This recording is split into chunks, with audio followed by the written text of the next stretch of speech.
Hello, my name is Jenny Morgan, and I am here to show you the online version of the introductory course to the fashion merchandising program here at the University of Georgia.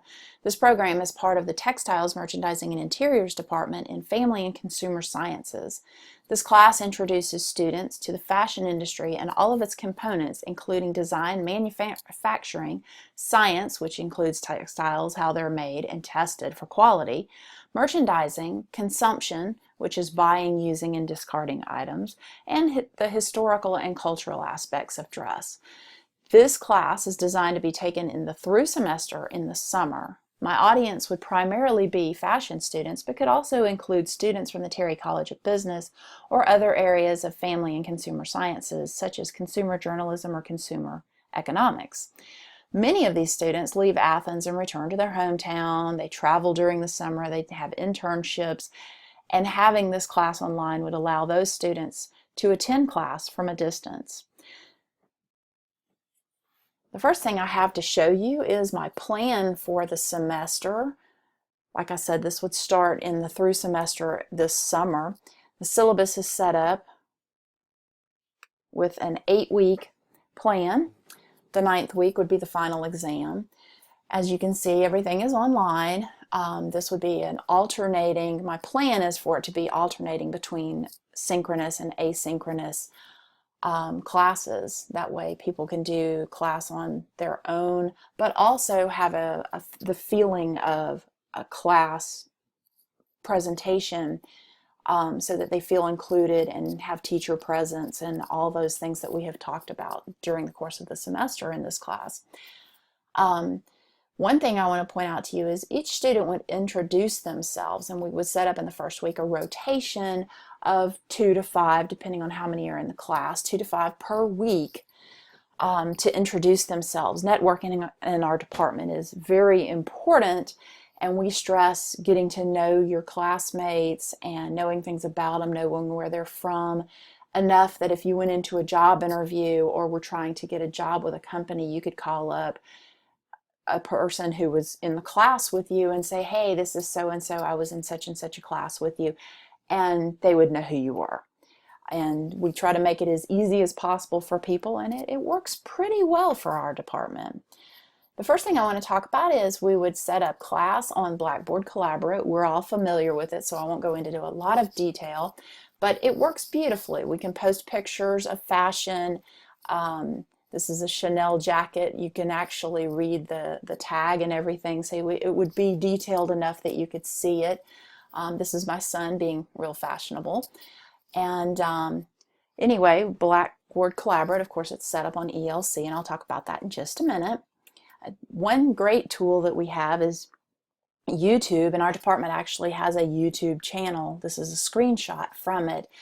Our department makes and designs and produces TXMI and company designs. They're student-made designs. They sell them through our another class that's actually sort of a retail shop that pops up on campus periodically. And YouTube would be a great place to have videos of lectures and class presentations and stuff like that, group work presentations. And ELC would be the starting point, of course. As I mentioned, we would use Blackboard Collaborate through that. Pinterest is another great tool that we have for this class. This is an example of my board from a class in the past from the 1920s. I would elaborate on that particular project in that class a little bit more. I would go beyond. This was actually for a history class. This one would be set up so that you could do these boards on any subject. Manufacturing, you could put pictures on your boards of manufacturing, anything in the supply chain that you want to include on your boards and share with other people. You would have to define them. As you see, they're all numbered, and there are definitions that go along with them. There would be certain requirements. Here we have the flapper, we have cloche hats, we have Marcel waves, we have art that was done popular during the period of the 1920s. I'm a 1920s junkie, so I thought I'd demonstrate this one in particular. Art Deco, Cubism, some of the people who were popular pictures various fashions, and that's a really great tool for our department. Another great tool that I really like, this is one of my favorites actually, is Top Hat, and it allows you to integrate questions and take attendance in your PowerPoint slides, in your lecture presentation.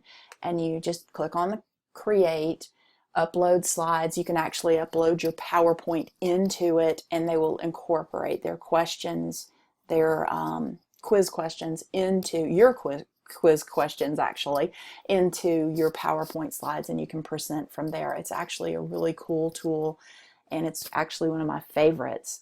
Something that we will do in class is we will visit online museums. This is the one for the Metropolitan Museum of Art in New York City.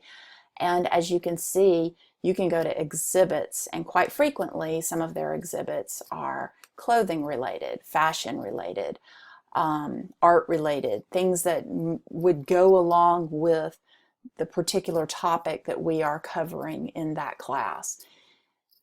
As you can see, there's all kinds of places that you can click on and view exhibits that are online. And so this would allow for the Pinterest boards, you could pull things off of here and pin them to your Pinterest boards and not worry about the museum going, no photography, no flash photography, or anything like that. Another place that I really like that a friend of mine, actually a member of another class told me about, this is called Google Cultural Institute, and it has quite a bit of artwork, artists, collections, galleries. It's quite an amazing thing. It would be another thing that we could tour during our class setups. But those are the big tools that I'd like to use in our class. I mentioned Top Hat, and I mentioned the online museums, and I would like to thank you for listening to this quite long video on my class, but it's kind of an exciting thing, and I look forward to maybe you taking my class in the future. Thank you, and have a great day.